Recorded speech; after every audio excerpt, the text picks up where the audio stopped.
So I have a question. Congratulations on the changes, very good changes made in the system. You said they will provide a list of people saying that they should be fired immediately, but all these 17 people have been reinstated at this present.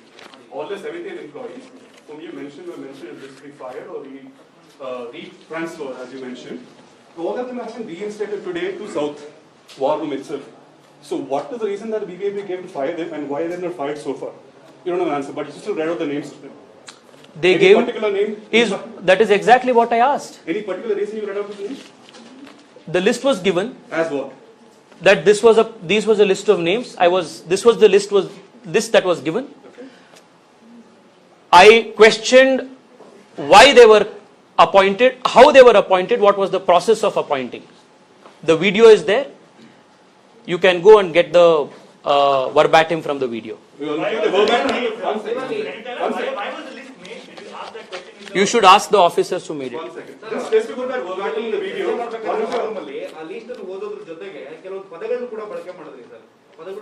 ಯಾರು ನಾನು ಯಾವ ಪದಗಳನ್ನು ಬಳಕೆ ಮಾಡಿದ್ದೇನೋ ನಾನು ಯಾವ ವಿಚಾರಗಳ ಒಂದು ನಿಮಿಷ please hold me accountable for my actions and my words. So you took those two MLAs with you, then you are responsible for them as well. From your party. One second. Just want to say, your MLA says in the video that they are responsible for it. We have transcribed the entire video and we are asking. Your MLA said that they are responsible for it. This is dog whistling on live. Don't you acknowledge that at all? You may have your agenda. My agenda is very clear. My agenda is to tell the truth. My agenda is to save lives. I have answered this question. Any other question? If these people are not guilty of anything, why were they interrogated by the police till 3 a.m. in the morning? Jayanagar police. Any other questions? ಹೇಳಿ ಅಣ್ಣ. ನೀವು ಪ್ರಕರಣ ಬಯಲಿಗೆ ಬಂದ ನಂತರ output list ಅನ್ನು ಯಾಕೆ ಓದಿದ್ರಿ? ಅದಕ್ಕೆ ಲಿಂಕ್ ಇಲ್ಲ. ಯಾವುದಕ್ಕೆ? ಅವರು ಉನ್ನತ ಅಧಿಕಾರಿ ಅಂತ ಹೇಳಿದ್ರಲ್ಲ, ಅವರು ಒಂದು ಲಿಸ್ಟ್ ಕೊಡ್ತಾರೆ. ಆ ಲಿಸ್ಟ್ ಯಾಕೆ ಓದ್ಬೇಕಾಗಿತ್ತು ನೀವು? ನಿಮ್ಗೆ ಈ ಬೆಡ್ ಬ್ಲಾಕ್ ದಂಧೆಯಲ್ಲಿ ಯಾರಾದ್ರೂ ಇದ್ದಾರೆ ಅಂತ ನಿಮ್ಗೆ ಅನುಮಾನ ಬಂದ್ರೆ ಅವ್ರ ಹೆಸರು ಓದ್ಬೇಕಾಗಿತ್ತು. ಇಲ್ಲ ಹೆಸರು ಓದ್ದೇನೆ ಇದ್ರು ಆಗ್ತಿತ್ತಲ್ವಾ? ಅವರು ಬೇರೆ ಪ್ರಕರಣದಲ್ಲಿ ಅಂದ್ರೆ ಅವ್ರು ಈಗಾಗಲೇ ತೆಗೆಯೋದಕ್ಕೆ ನೋಡಿ ಹೇಳ್ತಾ ಇದ್ರಲ್ವಾ, ಆ ಲಿಸ್ಟ್ ಓದೋ ಅಗತ್ಯ ಏನಿತ್ತು ಆ ಟೈಮಲ್ಲಿ? ಅಪಾಯಿಂಟ್ ಹೆಂಗ್ ಮಾಡಿದ್ರು ಅನ್ನುವಂತ ಪ್ರಶ್ನೆ ಕೇಳಬೇಕಿತ್ತು, ತಿಳ್ಕೊಳ್ಬೇಕಿತ್ತು. ನಾನು ಈ ವಿಚಾರವಾಗಿ ಏನ್ ಹೇಳಬೇಕಾಗಿದೆ ಅದನ್ನ ನಾನು ಆಗ್ಲೇ ಹೇಳಾಗಿದೆ. ಐ ಹ್ಯಾವ್ ಆನ್ಸರ್ಡ್ ನಿಮಗೆ ನೋಡಿ. I have answered truth and claim. I have answered truth and claim. You have not. You are right. You said like one second. You said not all of them are 16 of them. ತಮಗೆ the list had 19 of them. You said 16 of them. You said out.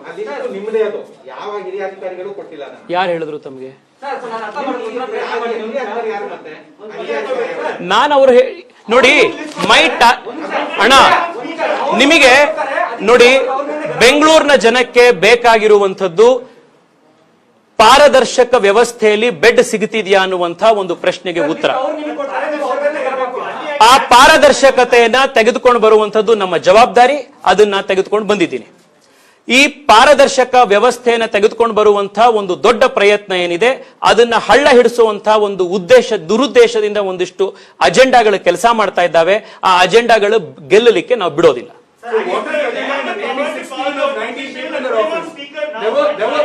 There were 19 people in the office who were Muslim. You listed out 16 of them.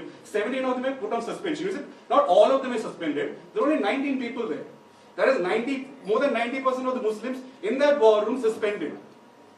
Sir, CCB ಪ್ರಕರಣ ಎಲ್ಲಿ ತನಕ ಬಂದಿದೆ? ಅದನ್ನ CCB ಅವರು ಉತ್ತರ ಕೊಡ್ತಾರೆ. Next ಇನ್ನೇನಾದ್ರೂ ಏನಾದ್ರು ಬೇರೆ ಪ್ರಶ್ನೆ? Mr. Surya, you say in your statement that all of them were fired. Out of 1916 were suspended. What is it? 16 ಜನ ಅಂದ್ರಲ್ಲ, 16 ಜನರ ಮೇಲೆ ಮಾಡಿರೋ ಆರೋಪ ಬೇರೆ, ಹೌದಾ? ಈಗ ಬಿಂಬಿತ ಆಗಿರೋ ಆರೋಪಗಳು ಬೇರೆ, ಹೌದಾ? ನೋಡಿ, ಇದುವರೆಗೂ ಕೂಡ ಅಷ್ಟೊಂದು ಸೀರಿಯಸ್ ನಾನು ಮತ್ತೊಮ್ಮೆ ಸಿಸಿಬಿ ಅಧಿಕಾರಿಗಳು ಇದುವರೆಗೂ ಕೂಡ ಕಸ್ಟಡಿಗೆ ತಗೊಂಡು ವಿಚಾರಣೆ ಯಾಕೆ ಮಾಡಿಲ್ಲ? ಹಾಗಾದ್ರೆ ಆಗ್ಲೇ ನಾನು ಹೇಳಿದೆ, ಅವ್ರ ಮೇಲೆ ಯಾವುದೇ ಕ್ರಿಮಿನಾಲಿಟಿಯನ್ನ ನಾನು ಅಟ್ರಿಬ್ಯೂಟ್ ಮಾಡಿಲ್ಲ. ಅವರು ತಪ್ಪಿತಸ್ಥರು ಅಂತ ಹೇಳುವಂಥದ್ದನ್ನ ಅಧಿಕಾರಿಗಳು ಮಾಡಿಲ್ಲ. ಈ ಏಜೆನ್ಸಿ ಜೊತೆಗೆ ಕೆಲಸ ಮಾಡುವಂತ ಟೆಂಪರರಿ ವರ್ಕರ್ಸ್ ಅವರನ್ನ ಹೈರ್ ಮಾಡುವಂಥದ್ದು, ಅವರನ್ನ ಬಿಡುವಂಥದ್ದು ತೇಜಸ್ವಿ ಸೂರ್ಯ ಆಗ್ಲಿ ಶಾಸಕರಾಗ್ಲಿ ಮಾಡುವಂತ ಕೆಲಸ ಅಲ್ಲ, ಬಿಬಿಎಂಪಿ ಮಾಡುವಂಥದ್ದು. ಅವ್ರನ್ನ ಯಾಕೆ ತೆಗೆದಾಕಿದ್ರು? ಬಿಬಿಎಂಪಿ ಅವ್ರನ್ನ ಕೇಳಿ. ಯಾಕೆ ವಾಪಸ್ ಹೈರ್ ಮಾಡ್ಕೊಂಡ್ರು? ಬಿಬಿಎಂಪಿ ಅವ್ರನ್ನ ಕೇಳಿ. ನನಗೂ ಅದಕ್ಕೂ ಸಂಬಂಧ ಇಲ್ಲ. ಒಂದ್ ನಿಮಿಷ, ಯಾರದ್ದು ನಾನು ತರ್ಲಿಲ್ಲ ಧರ್ಮನ.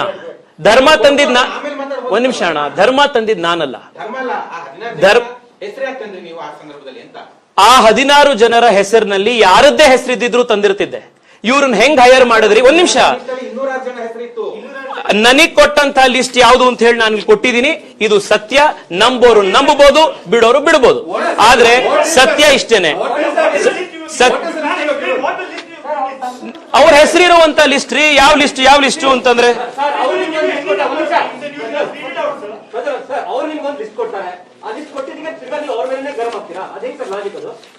ರೀ,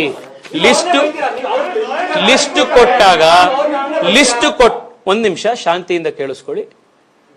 ಲಿಸ್ಟ್ ಕೊಟ್ಟು ಈ ಲಿಸ್ಟ್ ಅನ್ನ ಓದಿ ಇವರನ್ನ ಹೇಗೆ ಅಪಾಯಿಂಟ್ ಮಾಡಿದ್ರಿ, ಇದರ ಪ್ರಾಸೆಸ್ ಏನು ಅಂತದನ್ನ ನಾನೊಬ್ಬ ಕೇಳಿದ್ದೀನಿ. ಇದನ್ನ ಸಾರ್ವಜನಿಕವಾಗಿ ನಾನು ಇದನ್ನ ಹೇಳಾಗಿದೆ. ಇದಕ್ಕೆ ಇನ್ನು ಸ್ಪಷ್ಟೀಕರಣ ಕೊಡುವಂತ ಅವಶ್ಯಕತೆ ಇಲ್ಲ. ಜನ ತೀರ್ಮಾನ ಮಾಡ್ತಾರೆ. ಈ ಇಶ್ಯೂ ಅಲ್ಲಿ ಸಾವಿರಾರು ಜನಕ್ಕೆ ಬೆಡ್ ಸಿಗದಲೇ ಜನ ಸಾಯುವಂಥದ್ದು ಮುಖ್ಯನೋ ಅಥವಾ ಈ ಇಡೀ ಇಶ್ಯೂನ ಡಿರೈಲ್ ಮಾಡುವಂಥದ್ದು ಮುಖ್ಯನೋ, ಯಾವ ಅಜೆಂಡಾ ಗೆಲ್ಲಬೇಕು ಅನ್ನುವಂಥದ್ದನ್ನ ಕಳೆದ 100 ಗಂಟೆಗಳಲ್ಲಿ 3 ದಿವಸಗಳಲ್ಲಿ ಜನ ನೋಡಿದ್ದಾರೆ. ಜನ ತೀರ್ಮಾನ ಮಾಡ್ತಾರೆ. ನನ್ನ ಕಮಿಟ್ಮೆಂಟ್ ಇರುವಂಥದ್ದು ನನ್ನ ಜನಕ್ಕೆ ಪಾರದರ್ಶಕ ವ್ಯವಸ್ಥೆ ಕಲ್ಪಿಸಬೇಕು. ಇಡೀ ಬೆಂಗಳೂರಿನಲ್ಲಿ ಈ BU ನಂಬರ್ನ ಬಂದಾಗ ಆ BU ನಂಬರ್ ಯಾರು, ಯಾವ ಜಾತಿ, ಯಾವ ಧರ್ಮ ಅಂತ ನೋಡಿ ವ್ಯವಸ್ಥೆ ಓಪನ್ ಆಗಲ್ಲ. ಒಂದು ಪಾರದರ್ಶಕ ವ್ಯವಸ್ಥೆಯನ್ನು ಕಲ್ಪಿಸಬೇಕು ಅನ್ನುವಂಥದ್ದು ನನ್ನ ಕಮಿಟ್ಮೆಂಟ್. ಆ ದೃಷ್ಟಿಯಲ್ಲಿ ನಾನು ಕೆಲಸ ಮಾಡಿದ್ದೀನಿ. My conscience is clean and clear that I have completed my duty to people of Bengaluru. Thank you. Any other things? Any other questions?